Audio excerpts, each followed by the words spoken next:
Sumter County and Schley County, they're still in the playoffs. Will they win this week? We'll discuss that next on the Integrity Sports Podcast. Welcome to the Integrity Sports Podcast, covering local sports in the Southwest Georgia area, creating content that is factual, positive, and informative, promoting efforts by athletes, coaches, sports administrators, and sports personalities. Thanks for making the Integrity Sports Podcast a part of. Now here's your host, Tim Estes.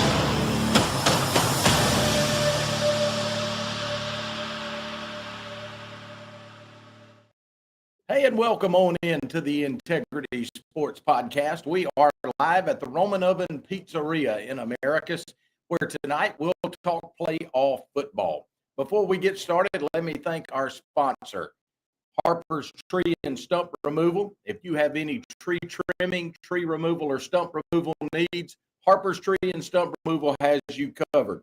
They can haul rock and sand, they do driveway work, and they can do horizontal grindings of large wood debris piles. Give Keith a call at 229-314-2048 or at 229-938-2412. Harper's Tree and Stump Removal is proud to be the premier sponsor of the Integrity Sports Podcast. I'm your host, Tim Estes. I'm joined once again by my friend Scott Westbrook. And tonight we've got Ken Gustafson, the former sports editor from the Americas Times Recorder. Correct us. He's pretty good at that. But Scott, two more teams. We had one eliminated, got two local teams. Southland got eliminated. Schley County and Sumter go to the second round of GHSA. Ought to be an interesting weekend. It will, yeah. Right now, Sumter County's on the road right now. We just saw they stopped at a place in Fayetteville, a buffet. Tim's Country Kitchen. In Fayetteville, and Mr. Kearse gave them a shout-out, so apparently the food was pretty good. Of course, you and I both said we'd have stopped at Buckner's, I believe. That's right.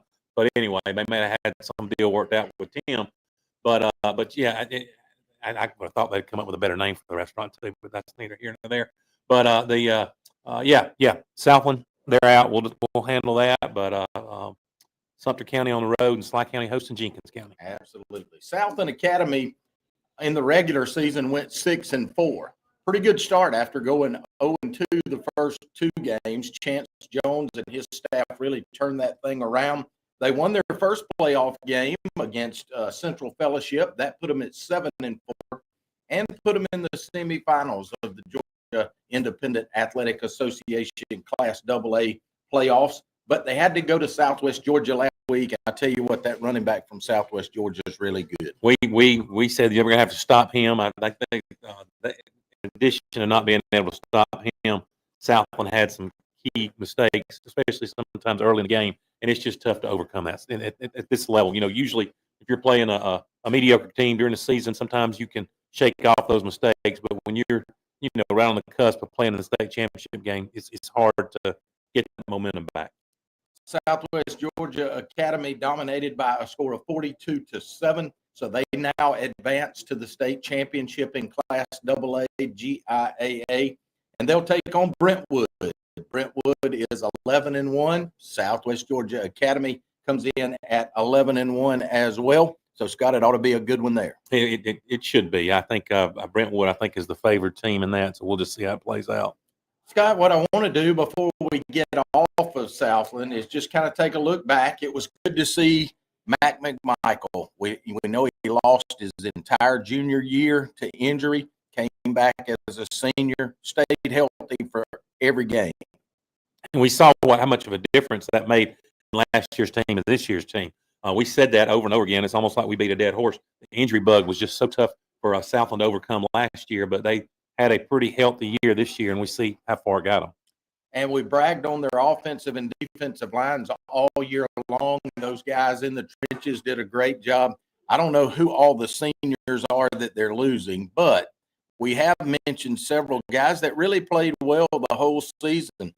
You think about a guy like Alan Stick that came in and ran the football extremely well, that at the start of the season, we knew he would be a role player. We didn't know he would have the year that he had running the football, and guys like Garrett Love, who ran it really well, that I don't think they counted on to start the season. So some guys really stepped up, and then Bryant Rowland, Jamarcus Walker on the outside. They got some guys that really played well. Well, and I think with Coach Jones finally righting the ship and got kind of his key people in there, it's going to be a lot easier for him to pull some of those kids out of the hallways that should be playing football that hopefully will get on board when they see, look, we've turned the corner, we're winning now. Come on out here. It's going to be worth these hot summer days and all that we'll enjoy some success during the fall. I think one of the things that helped turn Southland around, I don't know that they wanted to do this, but they felt like they had to. You got guys like a Cade Futch, who's a big guy that could be a great defensive end or tight end. Christian Short was a skill guy and a linebacker that they had to move to the interior of the line. But those guys just were team players, stepped up, did what Coach Jones asked them to do, and it made a big difference. You know, That's what we've always said with baseball, too. And I try to tell my kids this. When somebody asks you what position you play, the answer is always wherever coach needs me. Yeah. And that's, if we could get that mentality with so many kids, it would make coaching a whole lot more enjoyable, and the teams will enjoy a whole lot more success. So Chance Jones in year 2 is really building a solid foundation for Southland Academy. Scott, what he needs more than anything is athletes. Mm-hmm. He needs those guys, like you mentioned, that are walking the halls to come out and play football. It's so important in a small school like Southland that anybody with athletic ability go out and be a part of it. You don't have to be the star, but you can play a role to help make that team successful. And I think that the ones that are letting this opportunity pass by, you and I both know they were going to regret it when they get to be our age. They're going to regret it 5 years after graduation. They regret it 1 year after graduation. So hopefully a lot of these other players and coaches and some other cheerleaders or whoever needs to, if you're just, if you need to be out there on Friday night out on the field, succumb to some positive peer pressure and give it a shot and try it. You just never know. And I hate to just keep leaning back on my own kid, but when he started high school, we thought baseball was going to be his thing. We knew he'd played football and all that kind of stuff. But then by about the 10th grade, all of a sudden football got to be his thing. And so you don't know these kids that are maybe just playing one sport.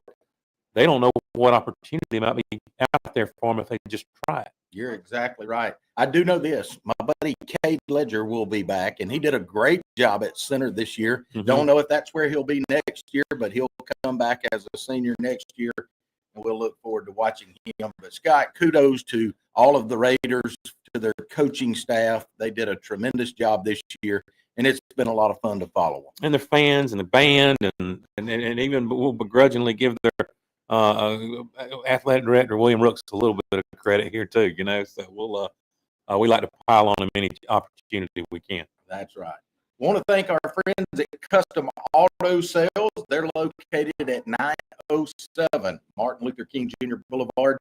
Owners Lance and Jessica Stick, they've been fixing your car for more than 25 years. Now they want to help you buy one. They've added major banks and better financing so that anybody in any credit situation can purchase. You can reach Custom Auto Sales by calling 924-5558, or you can check them out online. Their website is www.customperformanceauto.com. Thanks to Custom Auto Sales for sponsoring this segment of the Integrity Sports Podcast. That'll get us over to Schley County. Schley County finished the regular season with a record of 6-4. They were 5-1 in the region and took the number 1 seed into the playoffs last week when they hosted Lanier County. That was the opening round of the GHSA Class A D2 playoffs, and Schley defeated Lanier 55-26. Scott, that sounds like a blowout, but the game was really close. After 3 quarters, it was 28-26. Well, plus I had some key injuries early on, and that helped a team like Lanier stick around. And but Schley did eventually pull away, as the good teams will. And a lot of times these first round 1 versus 4. And I saw that a few days after the game, the Lanier County head coach resigned. Really? Yeah, I didn't know that. Yeah. So I don't know. There's a head coaching opportunity down there at Lanier County right now, I believe. So this week, as they advance, they'll take on Jenkins County. Jenkins County 7-4. They defeated Wilkinson County 37-28. The game's going to be played in Ellaville. It'll be hosted by Schley County, so the Cats will have the home field advantage. Every week, Scott, we go through and we look at how these teams match up, and we look at stats, both team stats and individually. I want you to listen to this, and let's just kind of do a back and forth here. Mm-hmm. Both teams come in at 7-4. Mm-hmm. Both teams have lost all 4 games when they've played a team of higher seed. Mm-hmm. So at the time they were playing the team they lost to, that team was expected to win. Mm-hmm. Every time that they've played somebody of equal or lesser status, they've won. So they've won the games that they're supposed to win. They lost the games that you didn't expect them to win. That's both teams now. Here's something really neat, I thought. Jenkins County averages 26 points a game on offense. Guess how many Schley averages? 27. 26. Oh, there you go. All right. Both teams averaging 26 points a game on offense. Jenkins County allows 19 points per game on defense. Schley County allows 20 points per game on defense. So almost identical offensively and defensively. When you look at their power rating and their strength of schedule, Jenkins County has a 3.7 rating with a strength of schedule of negative 0.9. That's the 26th hardest schedule in AD2. Well, you may say, well, how does Schley compare to that? Well, Schley has a 1.8 rating with a strength of schedule of negative 1.8, which is 43rd. So Jenkins has played a little tougher regular season schedule than Schley. Jenkins County has only thrown for 266 yards all season. Schley County's thrown for 1,300 yards this season. So definitely think Blake Weldon has an advantage. The Schley County offense can throw the football. Schley County or Jenkins County only has 1 interception defensively on the season. So I think as you look at these stats, you got to go, we throw the ball pretty well. They don't defend it very well. They've got 1 interception. Schley County has 15 to compare to that. So if Schley County can win this, a win in round 2 would match the Wildcats up against the winner of Washington Wilkes and guess who? Bowden. Mm-hmm. What do you think about that matchup, though? You know, that's and this is one other thing too, that historically, you know, Jenkins County has been a basketball school. Yeah. Historically, if we're going to be honest, Schley County's been a baseball school. Yeah. So historically, neither school, of course, you know, in the past 5-6 years that's changed at Schley, but Jenkins has kind of, a lot of people don't even. You know, my father-in-law played football at Jenkins County. My mother-in-law and father-in-law both from there. That was back in the 1980s. Hey, 60s, yeah, 60s. It's Millen, Georgia. It's Perkins, Garfield, those little towns and all, and just outside of Statesboro. So Jenkins County has kind of been a Johnny-come-lately in football in the past few years. So that's another thing, a little wrinkle to throw in it. I'm thankful that the game's going to be played in Ellaville as opposed to Millen. Right. But yeah, I think you hit the nail on the head. They are 2 very evenly matched teams that's going to be facing off tomorrow night. And I hope when we get to the prediction portion at the end, we can even talk a little bit more about that when we make our predictions and why we're going to make that prediction. Mm-hmm. Our show today is also brought to you by our friends at Carter's Fried Chicken. They're located at 206 Tripp Street in Americus. Their owner, Mike Shaddles, and his staff have been feeding Southwest Georgia for more than 30 years.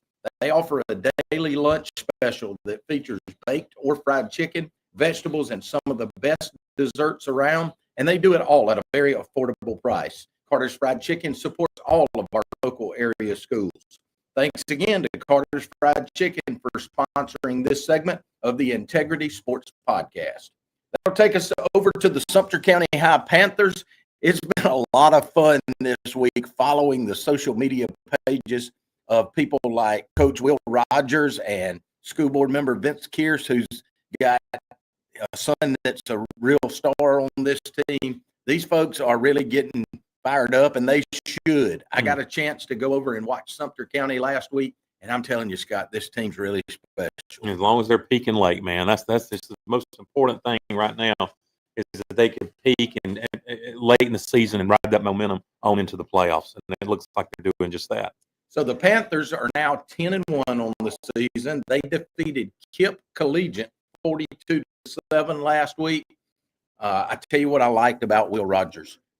I felt like he called the dogs off about midway through the third quarter last week and really emptied the bench. Got a lot of guys some playoff experience. Final score 42-7.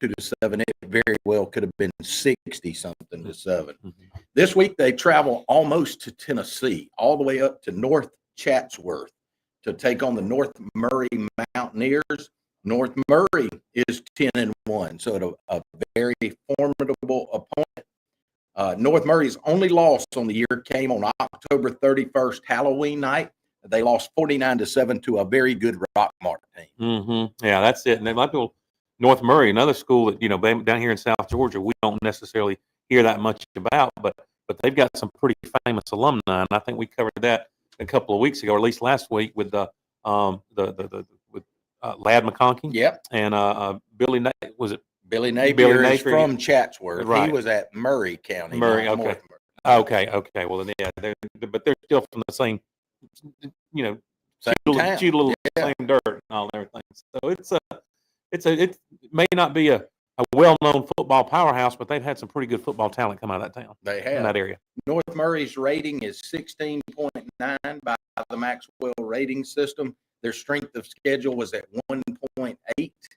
When you look at Sumter County, their rating is 25.3. So think about this now. You got North Murray at 16.9, which is a good rating. Sumter County's at 25.3. Strength of schedule for Sumter County, negative 1.1. So they're saying Sumter County is really, really good, but the strength of schedule leans toward North Murray. What does North Murray do well? That's the one thing you want to know. And here's what you need to know. Their quarterback, his name is Hudson Hewlett. He is their offense. He's the leading rusher. Yes, you heard me right. He's the quarterback, and he's the leading rusher in the state of Georgia, all classifications. He averages 176 yards per game on the ground, and that's not all. He's also thrown for 8 touchdowns and over 1,000 yards. So this kid's good. Yeah. I'm going to go off a limb and say he's probably the one we're going to key on, try to shut down. You would hope so, Scott. The Panthers have got to stop Hudson Hewlett, and if so, they stop North Murray. The Panthers have dominated defensively this year. They're led on the front line up back there by Joshua Coleman. He's a big defensive lineman that looks really good. And then, of course, we've mentioned all year their linebacking core, probably the best in the state at any level. A.J. Kearse is the name you hear a lot. The guy that really impressed me Friday night, and I know Ken and I were in the press box talking about this, is a young man by the name of Kendall Thomas. And Kendall Thomas is average size, I would say. But, man, he flies to the football, and he will knock your head off. And what year is he? You remember? I'm not sure. Do you know, Ken? Okay. Not sure if Kendall is a senior or not. Hopefully somebody from Sumter County can go into our comments and let us know that. He's got good receivers out there. So you got Ishmael Jones as the quarterback. Right. Ishmael, I think, has done a good job of progressing this year. You and I don't want to say criticize, but we said where he had to get better was he had what I call itchy feet last year. He wouldn't sit in the pocket very long. This year he does that. And he's got Amari Woodard, big 6'4" wide receiver out there that's doing good. The Dice kid's doing really well.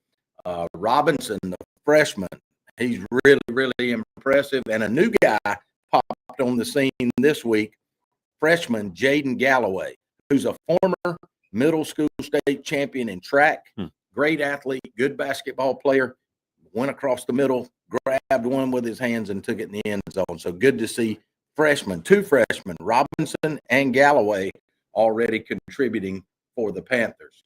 Offensively, they mix it up. They run it. We all know A.J. Kearse plays both at the linebacker spot and at a running back spot.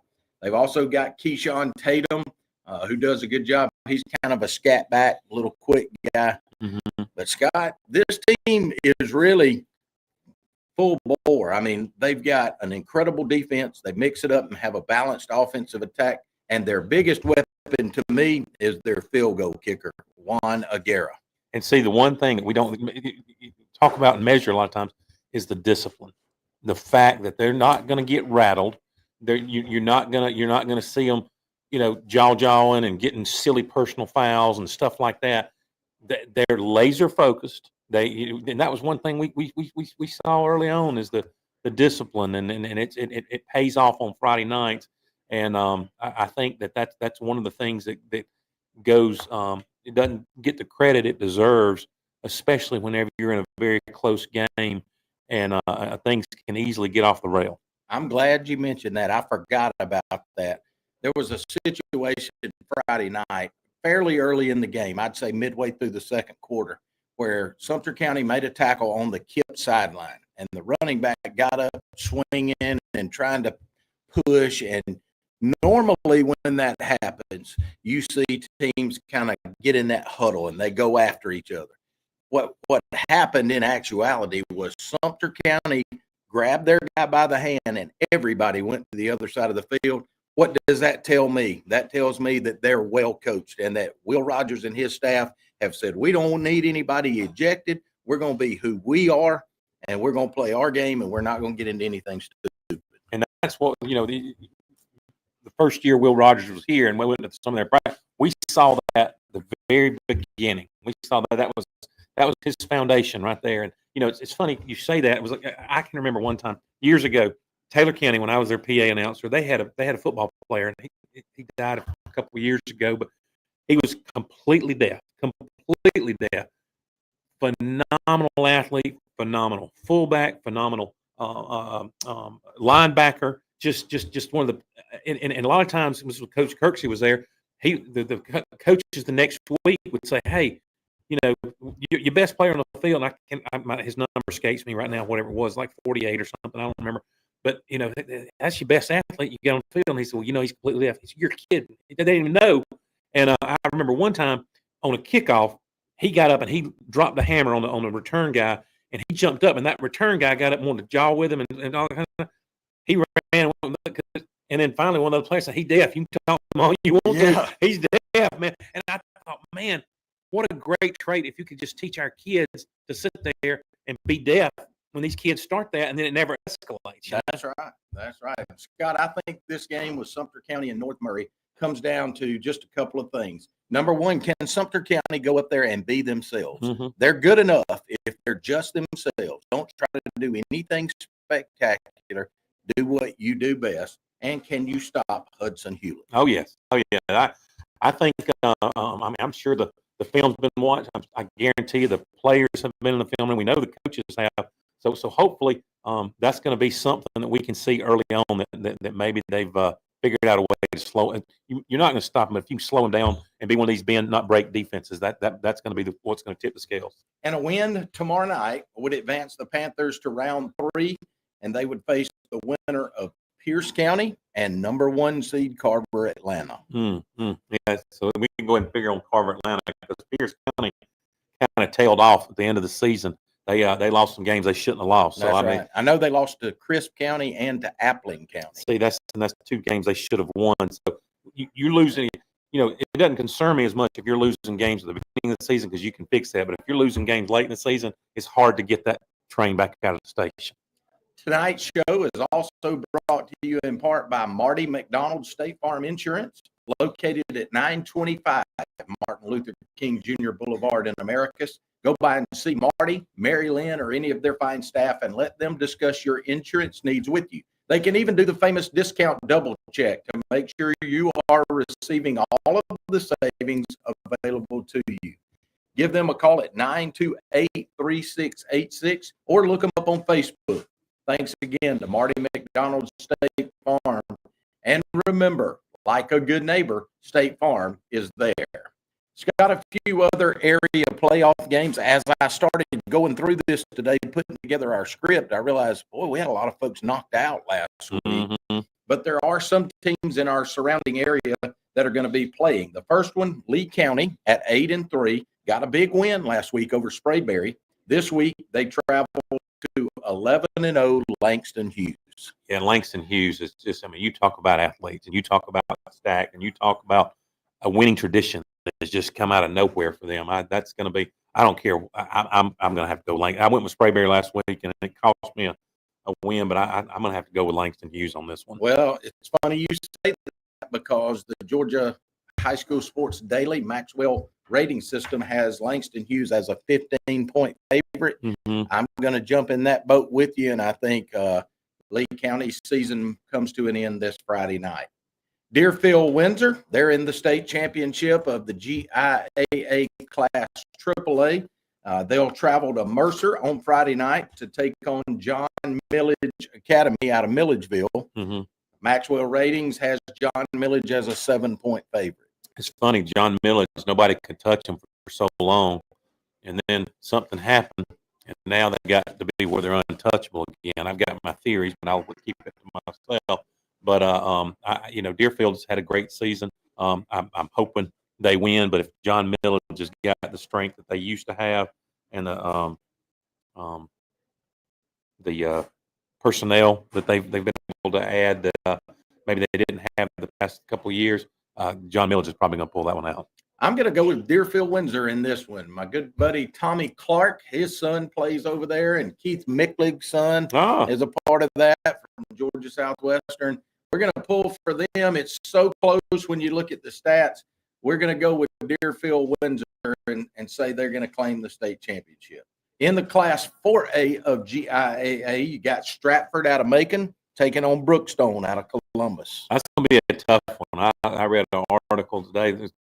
Three brothers are playing on the same team, I think, for Stratford and Brookstone. Man, I don't see when they left GHSA. I just thought they were going to mop the floor with GISA and or GIAA now, I suppose. But Brookstone, I believe, beat FPD last week, so they're pretty doggone strong. If they beat them, they seem like they're peaking in the playoffs. I'm gonna go with Brookstone. Yeah, I think I'm gonna go with Brookstone. It's almost a toss-up. Maxwell Rating Systems has Stratford as a 2-point favorite. It's on a neutral field at Mercer. I'm gonna go with Brookstone as well. I don't think it's neutral if Stratford is playing at Mercer. Well, yeah, not their home field. We'll say that. Tonight at 5:30, so before we went on, the GIAA 8-man state championship took place. I haven't heard what the results of that are, but Sherwood Christian out of Albany is taking on Westminster of Augusta in the 8-man state championship tonight. So good luck to Sherwood Christian. Scott, quickly, we've got just a few minutes. I want to quickly go over some basketball. Georgia Southwestern's men, Ken, they're 3-0 now. Is that right? The Hurricanes 3-0 under new head coach Kevin O'Connor. And they'll be at home this Saturday at 4 o'clock against Montevallo. That'll be in the Storm Dome. The GSW women under head coach Missy Tiber got off to an 0-2 start this season. They'll also be at home Saturday at 1 o'clock, and they'll be playing the University of Fort Lauderdale. The South Georgia Tech men's basketball team, coached by Chris Ballauer, they're off to a slow start right now. They are 1-7, and they'll be hosting the Sparky Reeves Classic out on the South Georgia Tech campus this week. That's Friday and Saturday. They'll play at 8 p.m. on Friday against Northeast Mississippi Community College. And then on Saturday at 3 o'clock, they'll take on Eastern Florida. The South Georgia Tech women under Jason Carpenter are now 2-2. They'll play again on the 21st against Eastern Florida. High school basketball, Southland Academy got off to a good start in their first games of the season against Crisp Academy. The boys of Southland won 90-37. The girls beat Crisp Academy 60-19. They are playing tonight at First Presbyterian. Sumter County was scheduled to play on the 21st against Monroe. My guess is they'll be postponing that due to football. And then Schley County, Coach Aldridge and his guys will open up on December the 2nd, and they'll be at home hosting Brookstone. So make sure you listen to South Georgia Tech basketball. Yes. What night? Tomorrow night? Friday and Saturday night. You can go to Jock Jives Live on the internet, and our own Ken Gustafson will be calling play-by-play there for the South Georgia Tech games. He'll also be doing the other game that is played Friday night. Is that right? That's right. Yeah. So y'all tune in and listen to Ken Gustafson. All right, Scott, it gives us to prediction time.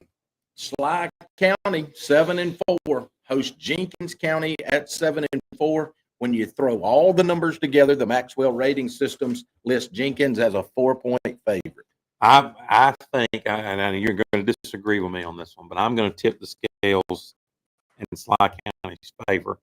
I think that Coach Alford's going to have them ready for tomorrow night. I know Jenkins County's got some weapons, but I'm hoping that we have a good crowd tomorrow night and a lot of fan support, and the players and Schley County play mistake-free football. I'm actually not going to disagree with you. I think Schley County, it's an even matchup. Schley County's got two things in their favor in this game. Mm-hmm. The first is the home field advantage. We always say that's 3 to 7 points. Exactly. But they also have a guy by the name of Darren Alford on the sideline. Mm-hmm.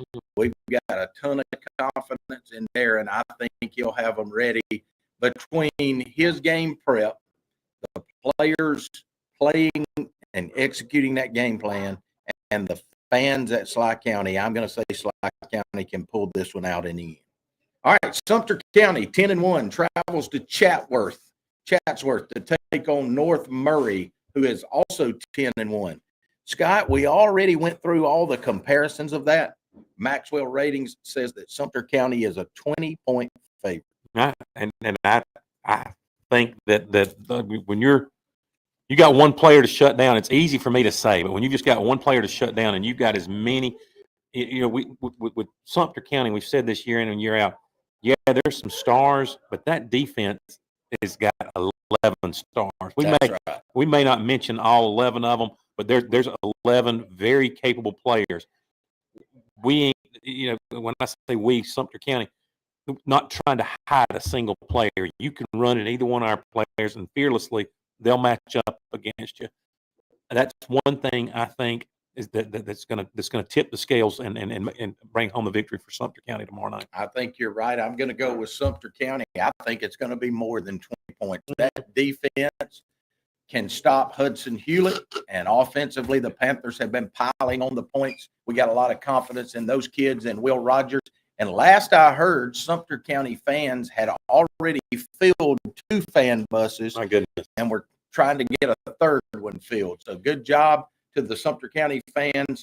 If you want to listen to that game, I know it's hundreds of miles away. It'll be on the radio. Donnie McCrary will have that on 94.7.